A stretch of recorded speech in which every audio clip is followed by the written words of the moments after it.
drejtësia më së miri mbrohet kur nuk pengohet.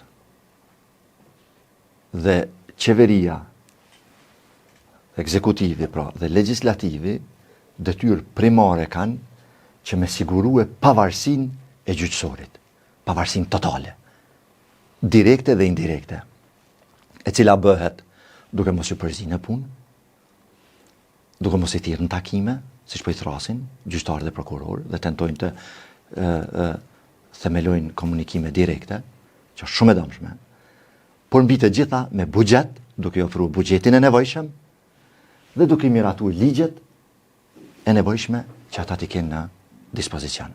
Dhe jo duke bo filma dhe propagandë edhe me drejtësinë. Gjasme ne dëshirojmë ta reformojmë. Por reformimi bëhet me ligje të mira, profesionale, në partneritet me ekspertët më të mirë ndërkombëtar, që fatkeqësisht si rezultati këtyre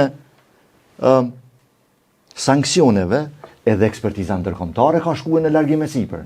Pra ne po përjetojmë një fenomen ku ndërkohë që kishim parti politike që ndanin pushtetin, që ishin pjesëmarrëse në qeverisje, por kishim një prani më të madhe ndërkombëtare,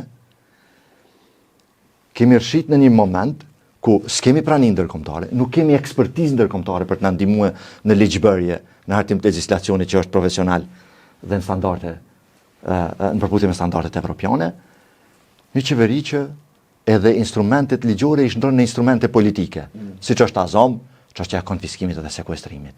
Bëjnë politik me të. Byroja vazhdojnë janë se 6 vjet se kanë miratu byron dhe thonë bile edhe tash në këto zgjedhje shkojnë takim tubim e kemi bë byron dhe mashtrojnë mënyrën më barbare të paturpshme më të mundshme. Ku e ki bë byron? E ki miratu lexim parë dhe ki shpërnda parlamentin.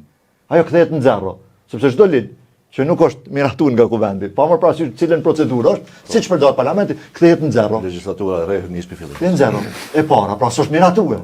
Është miratuar vetëm sa për thonë votum në lexim parë për ta shit me disa fjalime që do ta bëjmë byron për konfiskim dhe sekuestrim.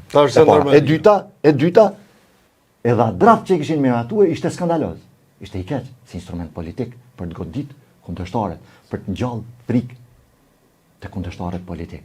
Dhe nuk ishte instrument në dorën e gjyqësorit që me të vërtetë çdo kush që ka abuzuar me 1 cent të fondeve publike, me ja marrë, me ja konfiskue, me ja sekuestrue. Unë vetë kam marrë pjesë në të kaluarën, Agjencinë për menaxhimin e pasurisë së sekuestruar dhe të konfiskuar, ligjin e asaj agjencie, aktet nënligjore të asaj agjencie. Unë personalisht me ekspertë të Bashkimit Evropian i kam hartuar, kam trajnuar staf, kam ndërtuar databaza me projekte të Bashkimit Evropian për Kosovën. Dhe kam qenë udhëtar që të bëjmë edhe konfiskimin civil, si një procedurë më e shpejtë që çdo kush që ka abuzuar me fonde, çdo kush që ka abuzuar me fonde publike, sigurisht ti je ministër, edhe pa pritmas nga asnjë lloj pasurie apo të mirët materiale, bësh dërmat pasurit. Ajo patjetër që duhet me i krijuar instrumentet e nevojshme dhe patjetër duhet me ja konfiskuar dhe sekuestruar. Por këta veç flasin se do ta bëjnë dhe me qëllim nuk e bëjnë. Dhe kjo është shqetësuese. Dhe kjo nuk është me ndihmu drejtësisë, kjo është sakt me e pengue drejtësinë. Nëse ti miraton një ligj keq që s'mund të zbatohet, pastaj ti e ke pengon drejtësinë.